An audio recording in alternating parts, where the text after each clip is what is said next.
येतोय ना आवाज? एक कटार काळजात दुसरीचं डायलॉग आहे.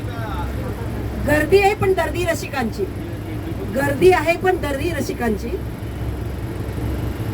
मला कोणीतरी हात केला, मी उभं राहिलो आणि माझ्या गुरूंकडे गेलो.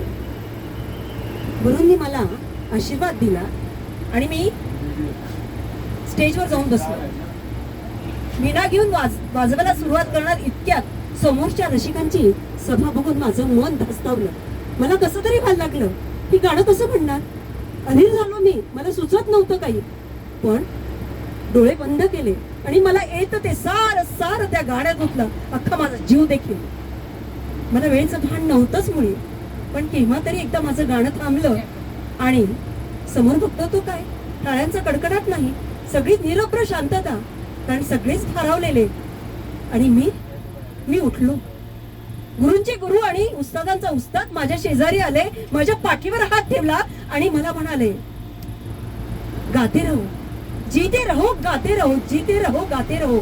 माझ्या कानावर विश्वास बसला नाही. हे असं कसं झालं? समोर बघतो तर काय, पाऊस सुरू झाला. अचानक पाऊस असं कसं काय सुरू झाला. मग थोड्या वेळाने लक्षात आलं की पाऊस बाहेर नाही पडत आहे, तो माझ्या डोक्यातून बरसतोय आणि माझ्या डोळ्यातून निघतोय. मलाच माझं सुचत नव्हतं की समोर काय घडतंय. आणि मला माझ्या कानामध्ये सतत तो आवाज घुमत होता, जीते रहो, गाते रहो, जीते रहो, गाते रहो.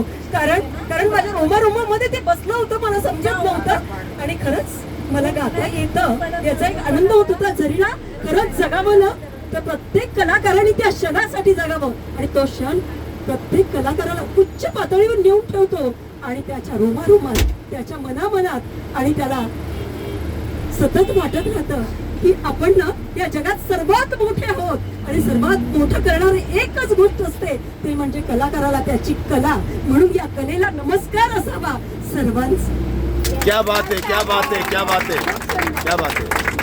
खूप छान.